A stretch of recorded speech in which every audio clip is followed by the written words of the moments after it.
Hello. Hi, we are Doctors Jennifer and Jake Dean Hill, and this is the Doctors J&J podcast. We are so excited to be here with you today. We are both licensed therapists.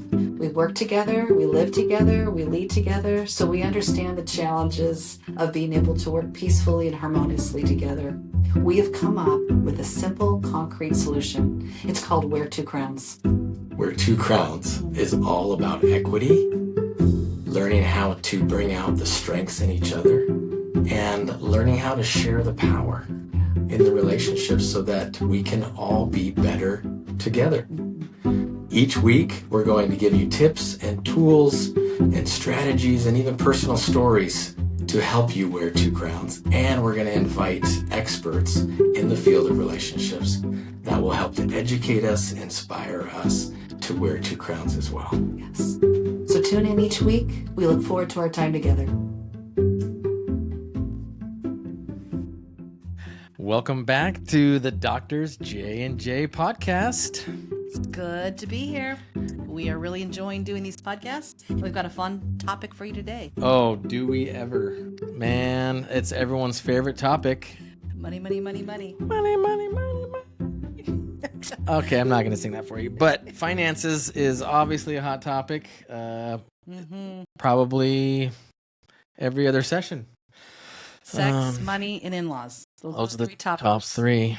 Yeah. So this one's a big one. Yeah. And I think it's so big because it's synonymous with power. Money is synonymous with power typically, like food is synonymous with love. So when we don't feel powerful, we will start to act childish or be a victim, right? So money is something that gives us a sense of power. It helps us to feel in control. Yeah. Yeah, it's a big one, and we all come from different backgrounds, and we may come from a family of savers, family of spenders. We may come from, a family where they gambled a lot of money, or they did a lot of things differently than you did, and it's just so important to not only understand what your origin is for how you view money, but also how you're going to come together. And if you're wanting a two crown relationship, you have to decide, how are we going to do money? And one of the most common things that I see with couples is this idea that it's my money or your money. And especially if there's one primary provider and the other one staying home with the kids, or vice versa. Sometimes it feels like if you're making the money, then you have more ownership of that. And that can turn into this power struggle. Right. If you're the primary provider, then you're also the one with the deciding power. Right. So yeah, we run into problems with that. In Washington State, we're a no-fault state, so we remind people, if the relationship got terminated, sadly, the money would be all split up, and the person that stayed home would be paid for staying home and deferring their career. Right. So this is the value of the state. Common property. Yeah. This is also the value of two crowns, which is we work together, we share what we have, we appreciate one another, and we appreciate our differences, and we work to complement each other in our differences instead of strife or countering one another. So. Exactly. Yeah. And probably the first thing we'll talk about is with finances is communication. And it's a key thing with any topic, but if you find yourself not able to talk about finances because it's a hot topic, it's conflictual, it's just difficult, and you're avoiding it, that's a pretty good sign that you either need to get a third party involved, or you just need to have some heart-to-hearts about finances so that it is not a forbidden topic and it's something that we can talk about, we can share our feelings about it and our thoughts and all of that. Negotiate, navigate the differences. Absolutely. Along with the open communication, you really need to have good goals. Like, why do we make money? What is the money for? Who do we share our money with? Those have been some big conversations for Jake and I through the years. And one of the sayings that we have in our relationship is money works for us, we don't work for money. Right. Which means we are making decisions according to our value system, not according to how much money we have or don't have. And if we need more money or resources, we are either working for it or saving for things, different tactics like that. So I think one of the important things is to understand, what is your common goal with money? And it doesn't have to be one. It can be several. Yeah, but I think that's such a good point, because if the only goal is saving Or making it. or making it Mhm. or making as much as you can, Mhm. or building your retirement, and your spouse has a goal of traveling the world or enjoying, that. And I think that's what I so appreciated about Jen, is I began our marriage saying, we need to save, we need to tighten our belt whenever we could, to make sure we kept, budget and all of those things, and was saving for tomorrow. And one of the concepts that she introduced to me that was so helpful was this idea of enjoying the fruits of your labor today. While you can. While you have your health, while you have, the energy, while your kids are young. And probably one of my favorite illustrations of that is when we decided to get a boat. Yeah, that's what I was thinking of too. Yeah, we went round and round about that, didn't we? Because it was so luxurious for us. Yeah, to get a ski boat with the wakeboard tower and the whole bit, and our kids are young, and it felt so extravagant for me. But it was probably one of our best purchases as far as just family fun and enjoyment, and we just had a ball with that thing. We sure did. We still do. We still do, absolutely. And that is a really good example. I was thinking the same thing. And I think when we've made decisions of what to spend money for or with, a lot of times it's for, is it going to give us a good return? Is it a good investment? We really like to spend money on assets like homes and land or things like that, versus so much as cars or anything. We finally got some pretty decent cars. Our son, who's a real car guru, really teased us for a while. Get some nice cars. Get We're like, some decent cars. These cars are paid for and they run great. That's all we cared about. That's all we cared about. They're paid. No car payment. Get us from one point to the other.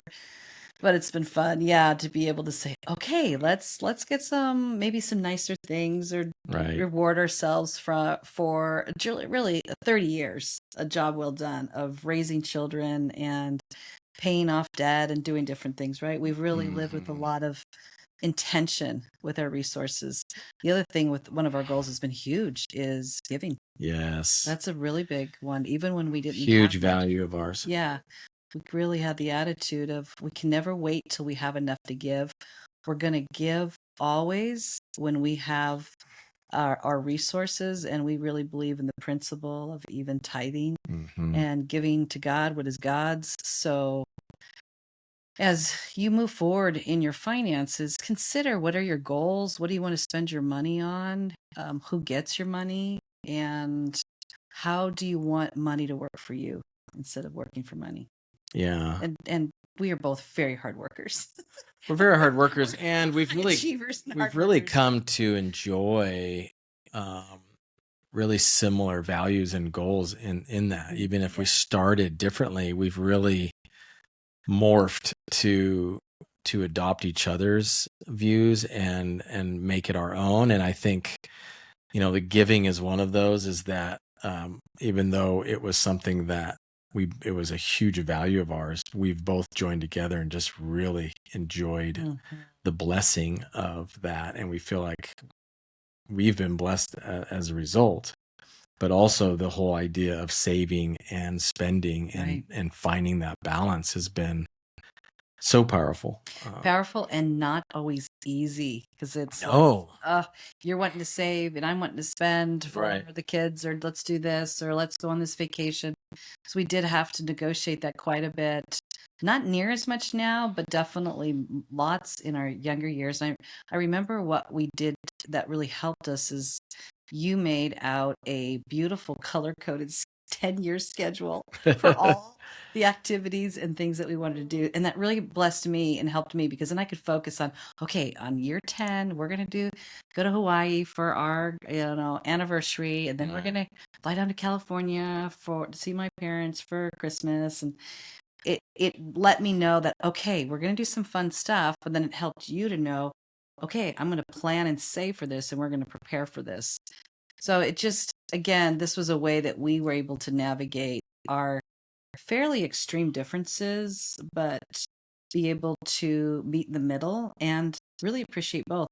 And I've really appreciated you and your savings and your knowledge, and your deferred gratification has been exceptional, is what I would say, for sure. And I think that has been really powerful in us meeting our goals too. So Yeah, and I would say passing that on to everyone listening is, you need to find something in your partner that you can learn from, right. and appreciate, instead of just tolerating it, instead of just gritting your teeth and dealing with the fact that all they care about is spending, or all they want to do is go on vacation. That you really learn to appreciate that about them, and say, what can I learn, instead of how do I work around it? How do you work with it? Or yeah. Ooh, that's good. Yeah. Yeah. How do you work with it? That's really good. Yeah. Along those lines, obviously, is full transparency. A lot of times we will see people keeping secrets from each other, and they're keeping secret accounts, or they're getting into some addiction. So they want some secret accounts with that. Credit cards. Credit card debts, maybe excessive shopping and different things. So we've seen a lot of misuse of funds that have really devastated the trust of the relationship.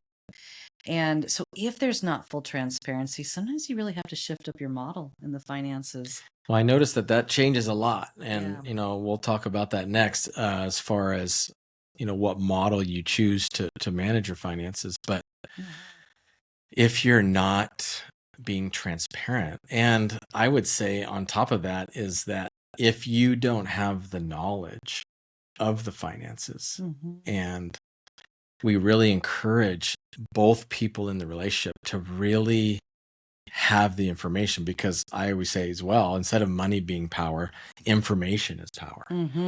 And I can't tell you how many times I go, yeah, how much do you have in savings, or how much do you spend on this, or what's your income? And I'm like, I have no idea. My partner, deals all of that. And it's like, it's okay that one person becomes the money manager, right? Because they're the bean counter, they're the numbers person. And it's okay that becomes their role, but it doesn't mean that they're the only one with the knowledge, or they're the only ones that have the login to all of the accounts or the apps or whatever else. And so it's so important that each person has the information, because we shouldn't be going to the other person for all of the financial decisions. I shouldn't be asking you, can I go buy this? Right. Do we have enough in the account? Because you should know that information. Right. No, nobody should be one person that's holding the purse strings or making all the deciding power.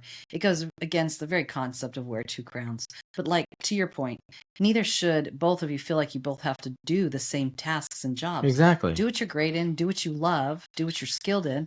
And if you've broken trust with your partner or with society and have a few bankruptcies on your records, consider, hey, this might not be your skill set.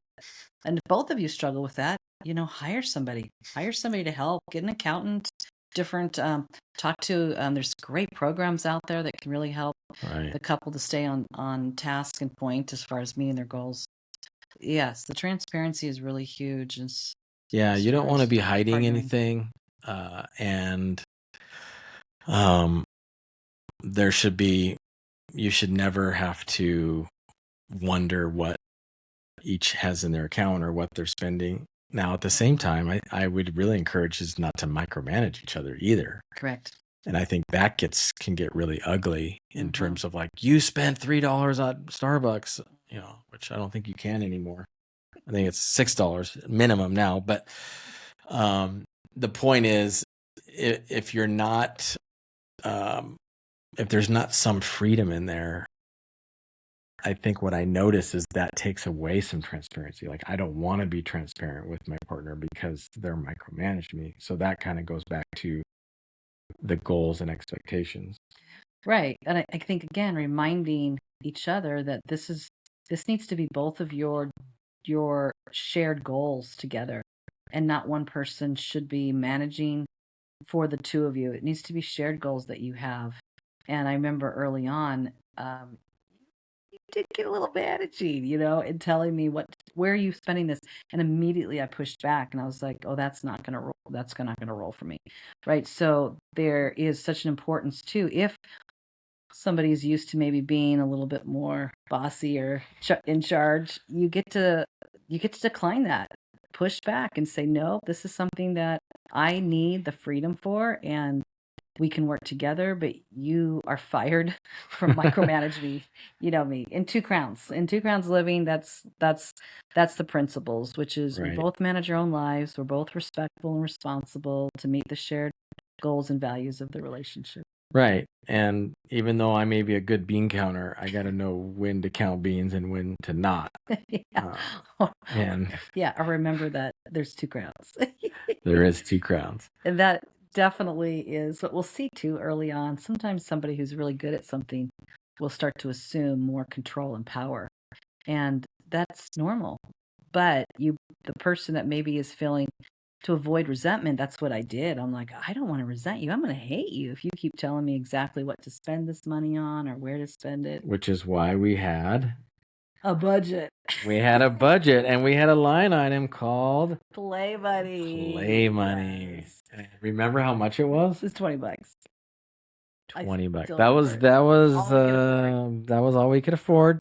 The only money that was unaccounted for was $20 each. I was just talking to a couple the other day in my office, and he's really into budgets, and she has a line item for play money for herself. Hers was $2,000.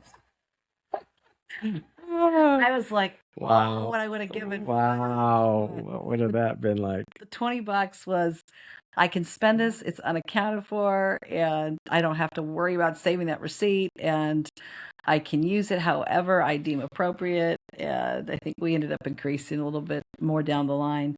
We did.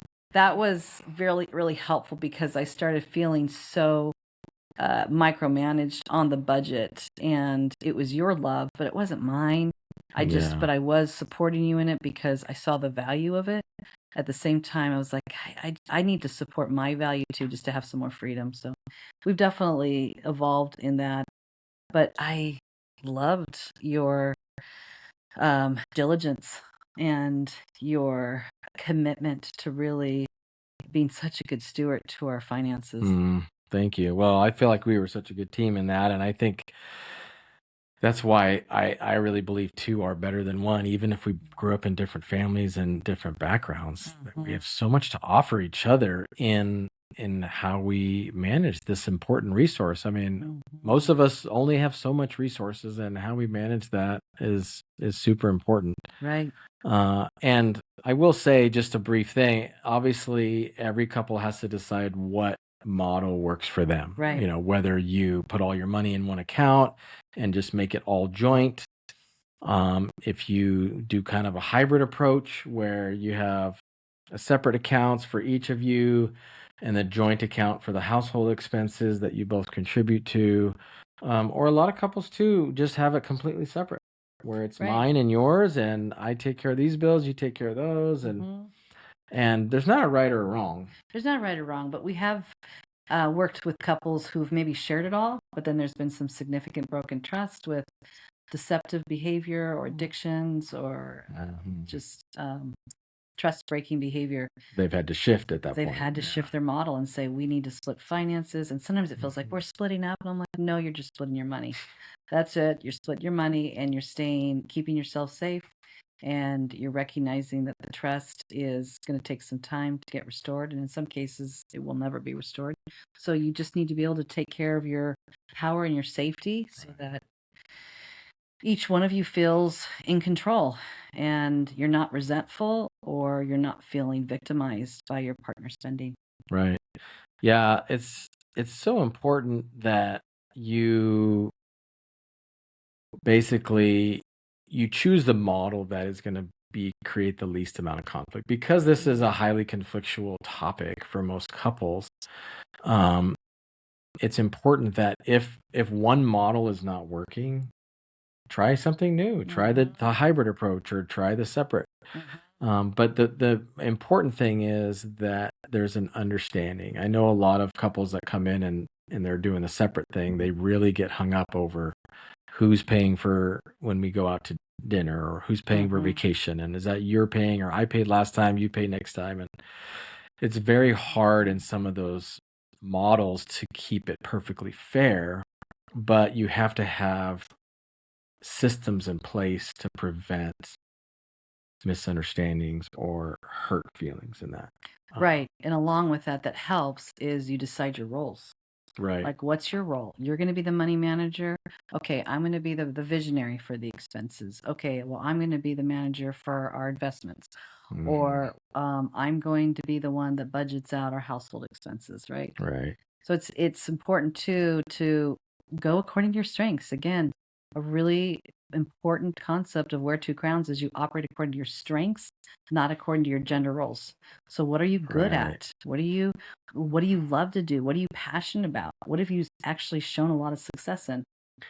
Yeah, and are we showing appreciation to each other for the person? We may get mad at the person who's managing it all and trying to keep us on budget, but are we thanking them for managing it all and getting all the bills paid on time and all of that? And so, if you're going to work off of a budget, I'll say, obviously you have to decide what that budget is, but you also decide how are we going to track our expenses in that. And I was very good at this. You were excellent. But not every couple wants to do that. They just want to spend, and as long as the bills are paid and there's money in the bank. Not every person wants to do that. Right. Not every person. It's one of those people. Yeah, and I think the funny thing is you're going to be different. Yes. And the fun part is you get to bring your differences to the table, and you get to be better together, because you decide, if we're going to budget, that the budget is not made by one person, that we make it together. This is how much do we want to spend on eating out? How much do we want to spend on vacation? How much do we want to spend on these things? And I think the other question is, what do we do with the discretionary money? What do we do with the money that's left over every month? And some couples never make decisions about that, and they wonder, why aren't we accomplishing our financial goals? Where does that money go? And one of the things that we did early on, which I'm so grateful for, is we made a policy that if we have debt, half of that money is going to go to debt, and half of it will go to savings. Right. And it felt good that we were doing both. It wasn't one or the other. I remember your dad had such a great principle that he taught you and that we took to heart as well, which was pay yourself first. Every month. I love that idea. Yeah. And his idea was like, pay yourself first when it comes to your savings. Like, have an automatic transfer. Just go in there like it's a paycheck. Right. Like what we would do for our giving too. It's like, pay yourself through the savings. Don't just go and blow it, right? But just pay yourself to be able to make set it aside. It's set aside. No, that was a huge principle that my dad taught us, and that was such a blessing because we took it to heart. Even if it was only $50 a month, we could stick in the savings consistently. Then we would bump that up, and it was such a blessing to see that savings increase, knowing that it's just an automatic transfer, and sometimes we forget to do that, and we're like, we could have saved so much. Why didn't we? You're right. But we have to come together on that. Yes. And sometimes people they accumulate debt and they just forget about it, and they just kind of pay the minimum payment, and they don't think twice. And the spouse is going, when is that debt going to be over? Right. I think just as important though is being able to create policies on your savings.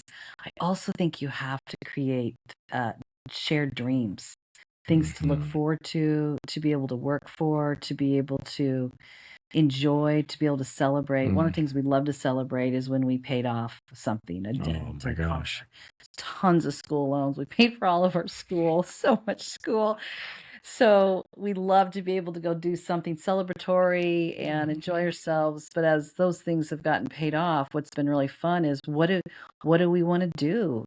Do we want to increase some of our giving? Do we want to buy another asset? Do we want to purchase something that would go to more family fun Mhm. and fun with our friends? Yeah. Which is really important, right? So this has been just something that I think is so important is how are we going to enjoy your money? Not just Right. how you're going to keep saving it, you can't take it with you. So how you can enjoy it and what's important to you. And friends, family are very important to us. So and playing. We love to work hard, but we just really love to play hard too. Yeah, that's why that values conversation is so important to have when you're Mhm. talking about finances is, are we on the same page in terms of how we value this? The fact that we want our money to work for us. Mhm. We want to tell our money where it's going to go. And we don't want to be wrestling with each other. We want to be like, oh, thank you for helping me accomplish our goals. And thank you for helping accomplish those goals. And just really feeling good about that. And if you're not, and if you're finding yourself building resentment or bitterness towards your partner, got to have a conversation. Make some changes.